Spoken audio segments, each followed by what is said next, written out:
Jusqu'à 22h, c'est Classico avec Steve Nadjar.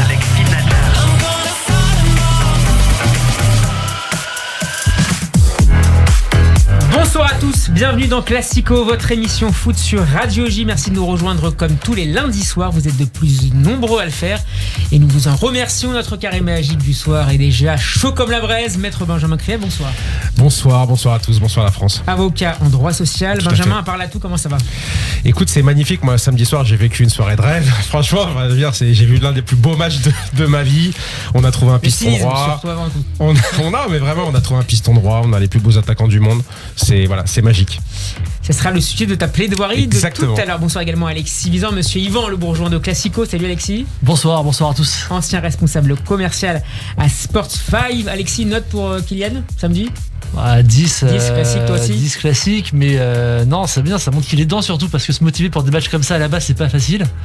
Et quand t'es en plan de 4, c'est que t'es vraiment dans ta saison et donc c'est bien pour City, pour Paris, pour la semaine prochaine. Et puis il vient nous présenter ce soir la nouvelle anthologie zidanesque préparée par SoFoot. Bonsoir Maxime Argent. Bonsoir à tous et merci pour l'invitation. Et merci d'avoir accepté notre invitation. Vous avez coordonné ce magnifique livre, je le montre à la caméra pour ceux qui nous regarderont sur YouTube. Zidane, roulette tonsure et première étoile qui sort ces jours-ci chez Marabout. Est-ce que Zizou a déjà vu ce livre?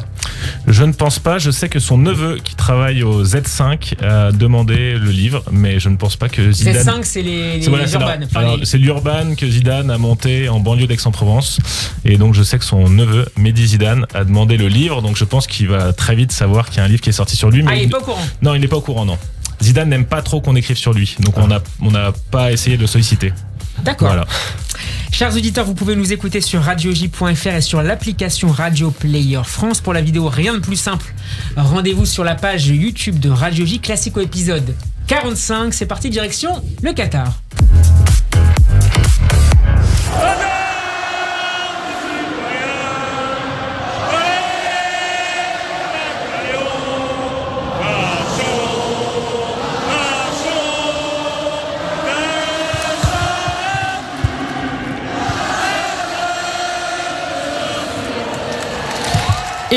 Émouvante Marseillaise a cappella samedi soir au Parc des Princes. Nous étions 6 ans après les attentats terroristes du 13 novembre qui avaient démarré au Stade de France à Saint-Denis. Sur le terrain, ça n'a pas fait un pli.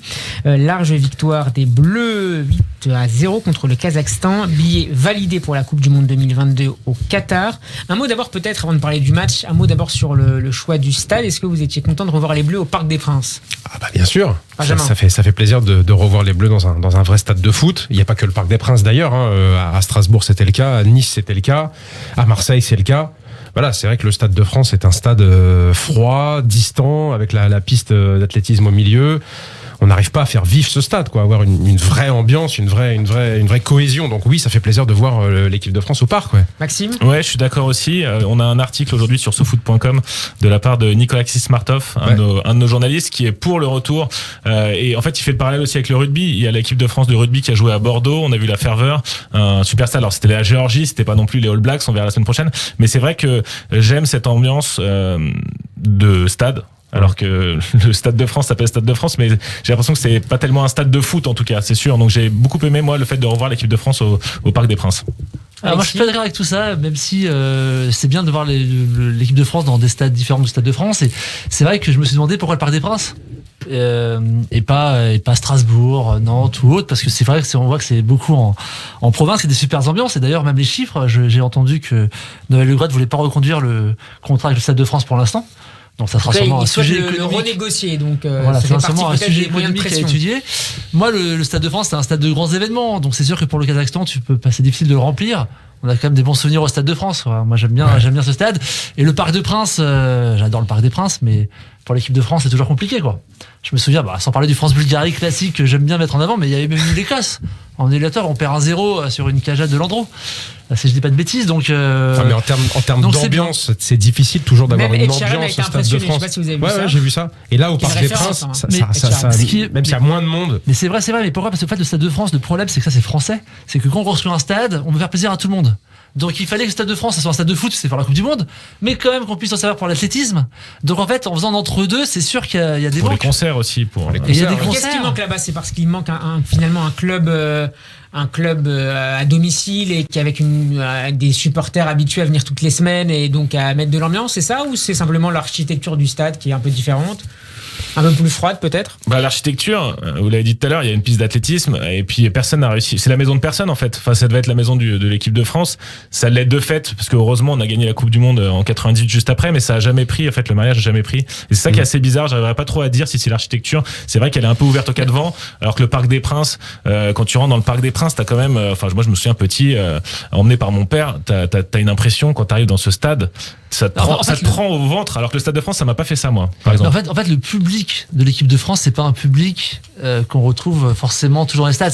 L'équipe de France, même on voit par rapport aux audiences, c'est au-dessus, donc on s'adresse pas à la même typologie. Il y a des gens je suis sûr, qui adorent aller au Stade de France, qui diront l'inverse de ce qu'on va dire là. Oui, pour les passionnés de foot, pour les passionnés de foot comme on est nous, c'est sûr qu'on préfère des vrais stades de foot. Entre guillemets à l'anglaise, on va dire, où c'est près du public, c'est fermé. Où c'est fermé. Mais bon, le Stade de France a quand même une belle histoire. Après, il faut le faire vivre et c'est sûr que le nombre de matchs diminue. Je l'ai vu ça aussi avec Noël Le Graët, il y a moins de matchs d'équipe de France. Est-ce que vous avez trouvé que l'ambiance était meilleure ou pas en termes de sonorisation et d'ambiance? L'acoustique en général est meilleure au Parc des Princes. Vous avez trouvé que ça a fait une vraie différence Ouais, après on n'a pas entendu non plus des chants non, bien sûr, mais tout le match, mais oui, ça avait l'air un bon enfant. Mais parce que il y a un groupe de supporters qui était derrière le but. Le Kazakhstan à Paris, ça reste quand même. Moi, je sais pas que ce match, je l'aurais fait en province. Non, mais il y avait eu des matchs en province là dernièrement. Là, de faire un match au parc. En fait, le problème, c'est que c'est une question de sud d'adversaire. Quand tu reçois des gros clubs, des gros pays, évidemment, Stade de France, tu vas remplir, mais le Parc des Princes, puisque le public parisien, il aime les grosses ambiances. C'est ce qu'il veut aussi avec le PSG. Le PSG, ça a toujours eu du public, mais c'est sûr que ça fait venir encore plus de monde quand t'as des stars comme Messi, Neymar. Quand tu vas en province, quand tu vas jouer à Strasbourg, à Nantes, c'est une fois tous les 5-6 ans. Tu mets n'importe quel adversaire en face, les gens ils sont contents de voir l'équipe de France. Et tant mieux d'ailleurs, parce que c'est l'équipe de France, donc ça doit être vu partout. Alors, en termes de buts, l'équipe de France n'avait pas marqué autant de fois depuis plus de 8 ans. Vous vous souvenez du match ? L'Azerbaïdjan 10-0 ? Non, c'était bien avant. L'Azerbaïdjan, c'était avec Franck Leboeuf, c'est ça que tu veux sortir ? Exactement. C'est ta cartouche. Toi, tu parles de l'Australie, je pense. 8-0, la dernière fois, c'était l'Australie, non ? Non. Maxime ? Aucune idée, je suis vraiment. Tu vas payer les bières en sortant, c'est ça ? Ouais, en culture foot, je suis pour le coup nul, c'est pour ça que souvent c'est moi qui pose les questions. Je fais des quiz pour pas avoir à répondre. La Jamaïque, juin 2014, juste avant la Coupe du Monde. Aucun souvenir, mais ça m'étonne pas parce que ces matchs-là, moi j'avoue que j'essaie de les supprimer de ma mémoire, mais alors France-Jamaïque là. Avant la Coupe du Monde au Brésil. C'est trop pour moi. Sous Deschamps, donc déjà. Ok. C'est trop pour moi là. C'était devant Ambition Intime sur j'avais zappé, ça c'est sûr. J'ai même pas essayé de regarder ce match, je pense. Alors l'homme du match ce samedi soir était évidemment Kylian Mbappé, auteur d'un quadruplé. Est-ce qu'il est, selon vous, en ce moment, le meilleur attaquant de la planète foot, Alexis ? Alors, il est le meilleur attaquant, et c'est ce que je voulais dire aussi la semaine dernière, et j'ai pas eu le temps d'exposer ce sujet, mais ce qui me plaît beaucoup chez Kylian, c'est que, on l'a vu sur le but de Messi, donc, avec le PSG, et également sur le but de Neymar, c'est qu'en plus, maintenant, il arrive à avoir un jeu de remise. Donc, ça veut dire qu'en tant que numéro 9, il élargit sa palette. Là où avant, il allait tout droit, on va dire, et il joue sur sa vitesse, sur ses changements de rythme. Et donc, du coup, il est de plus en plus complet. Et moi, je le trouve de plus en plus mieux. On va y revenir dans un instant. Ouais. Maxime ? J'ai toujours du mal avec ces questions-là parce qu'il faut se méfier. C'est-à-dire qu'il y a 2 semaines, on encensait Benzema en disant Benzema Ballon d'Or. Benzema, il suffit qu'il marque pas pendant 2 matchs ou qu'il marque pas 3 buts, et il marque qu'un but ou qu'il fasse qu'une seule passe décisive pour qu'on se dise c'est Mbappé. Donc je me méfie souvent de ces citations définitives. Après, on aime beaucoup ça dans le foot et c'est ça qui fait le sel des débats entre potes et tout. Mais je suis pas sûr honnêtement. Attendons de voir le match contre la Finlande parce que s'il suffit que Benzema mette un triplé pour qu'on dise l'inverse. Mais c'est vrai que pour le coup, il a été très fort ce week-end contre le Kazakhstan. Il marque ce but de la tête. Ça m'a fait bizarre moi-même quand j'ai vu un but de la tête ça a même fait bizarre à Deschamps. de Mbappé, et il le dit lui-même qu'il a essayé de le travailler. On va l'écouter dans un instant. C'est là où il est le moins fort. Mais du coup, c'est vrai que depuis quelques matchs, il est là. Et la question, pour faire le lien avec la question d'avant, c'était de savoir, est-ce que vous pensez, alors je n'ai pas la réponse, mais est-ce qu'il y a un lien entre le fait qu'il marque 4 buts et qu'il joue sur sa pelouse, qui est le Parc des Princes? Est-ce que ça aide ou pas? Je pense qu'inconsciemment, ça aide. Doute, d'avoir ses repères et que du coup ça a pu l'aider dans le fait de marquer ces 4 buts. Et donc je pense que c'était une bonne décision pour ça de jouer au Parc des Princes, parce qu'on avait besoin d'une victoire. Finalement c'est 8-0, mais on tiendra qu'avant le match il y avait quand même des doutes sur le fait que est-ce que l'équipe de France va pas encore se prendre les pieds dans le tapis et passer à côté de la qualification. Donc je sais plus quelle était la question au départ, mais voilà ce que j'avais à répondre. Benjamin, toi tu as une grande carrière de footeuse derrière toi, est-ce que les repères devant moi, je te signale que je joue ce soir même. Écoute, en tout cas, ce qui me marque avec Kylian Mbappé, c'est sa faim, quoi. C'est sa soif de but, de stats. Il est jamais rassasié, quoi. C'est vraiment impressionnant. C'est le premier quadruplé en match officiel depuis Juste Fontaine en 58. Il bat pas mal de records. Premier joueur à attendre 52 sélections tricolores aussi jeune, à 22 ans et 10 mois. Et tu sens que c'est quelque chose. Voilà, tu sens que c'est quelque chose à laquelle il pense, quoi. Pendant le match, s'il peut en mettre 6-7, il ne s'arrêtera pas. Et c'est ça qui m'impressionne, en fait. Vraiment, je trouve qu'il est avec l'équipe de France, avec le Paris Saint-Germain, il a une soif, mais de but, de marquer l'histoire, comme il le dit d'ailleurs à chaque interview. Il l'assume, et c'est agréable qu'il l'assume, qui m'impressionne à chaque fois. Maxime ? Et c'est le point commun avec Messi et Ronaldo, c'est-à-dire qu'ils sont omnubilés par les chiffres, omnubilés par les records.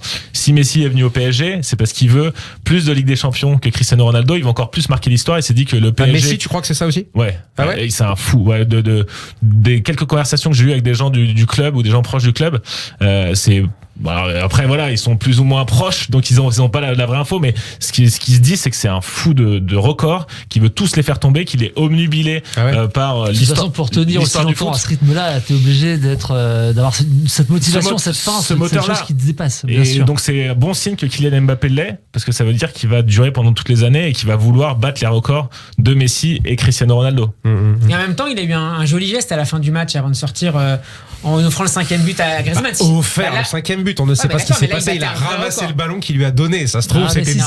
Mais non, mais vous voyez toujours des choses. Ça se trouve qui n'existent absolument pas. Il a ramassé le ballon, il lui a donné. Il a donné le ballon pour qu'il le tire, pour qu'il participe à la fête. Ça se trouve, la consigne c'était Griezmann tire, et donc il a pris le ballon pour le donner à Griezmann qui tire.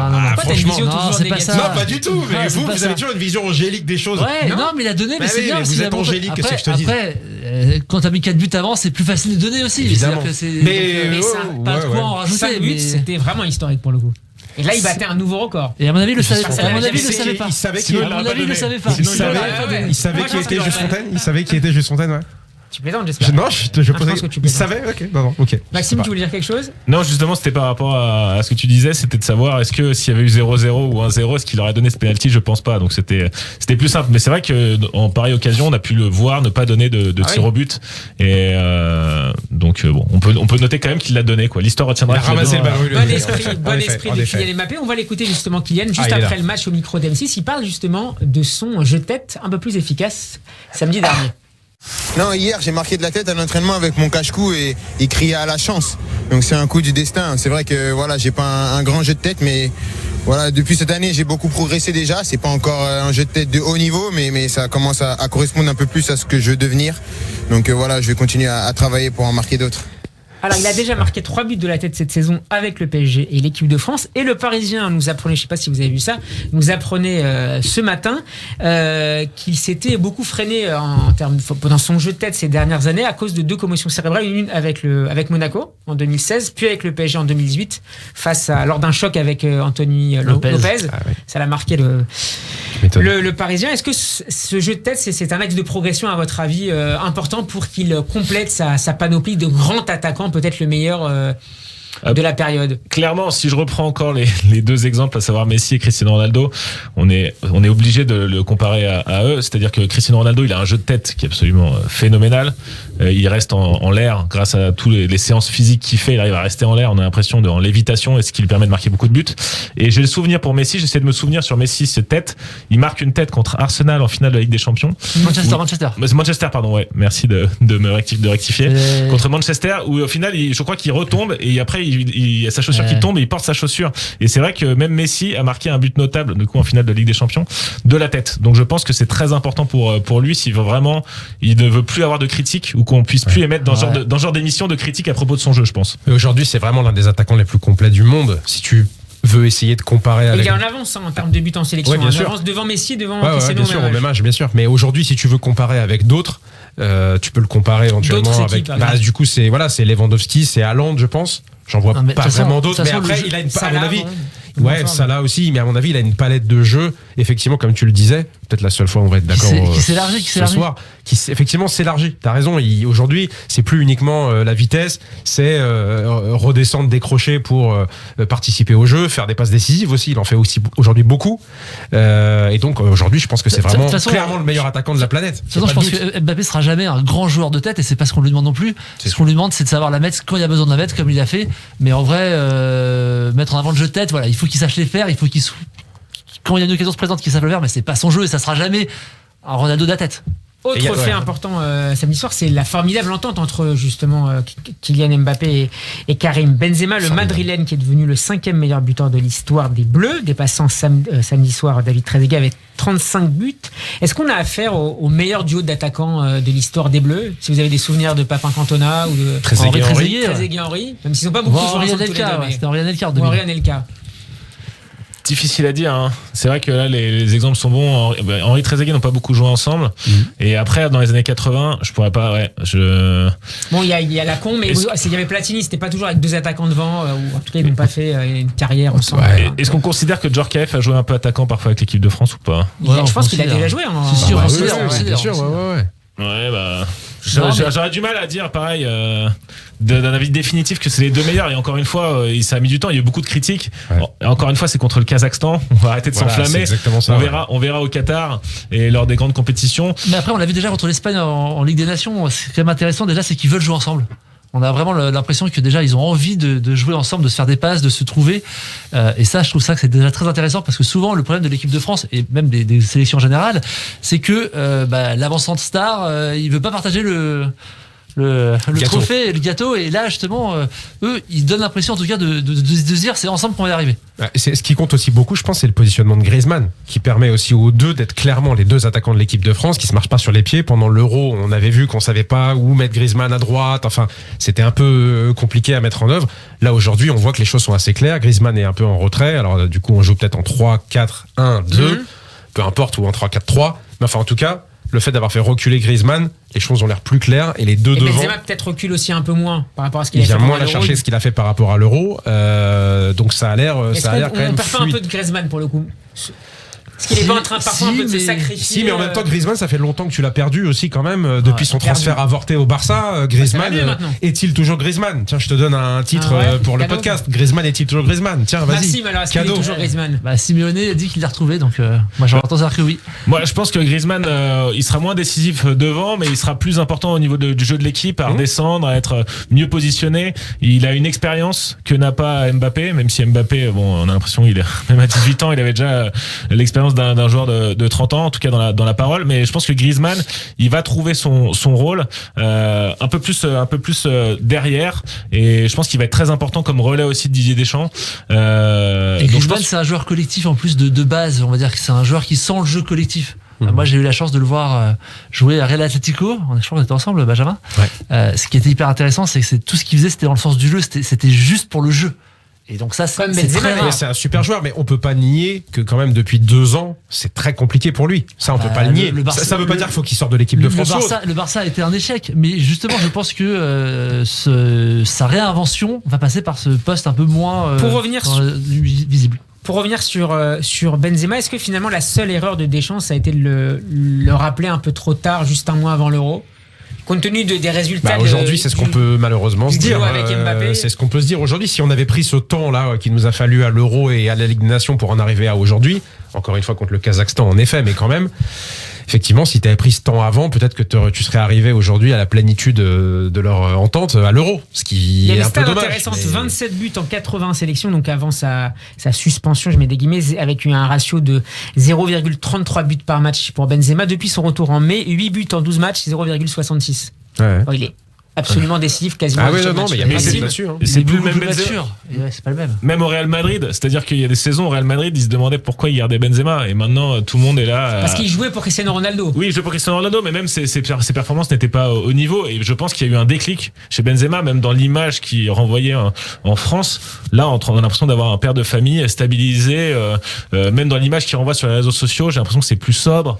Alors je vais pas tous les jours sur l'Instagram de Benzema, mais j'ai l'impression que c'est plus sobre, il a pu se montrer les séances où il va travailler plutôt que la dernière voiture ou sa maison, je ne sais quelle villa ou piscine. Et en fait, du coup, étant donné qu'il est tourné vers un objectif qui est sportif, exactement.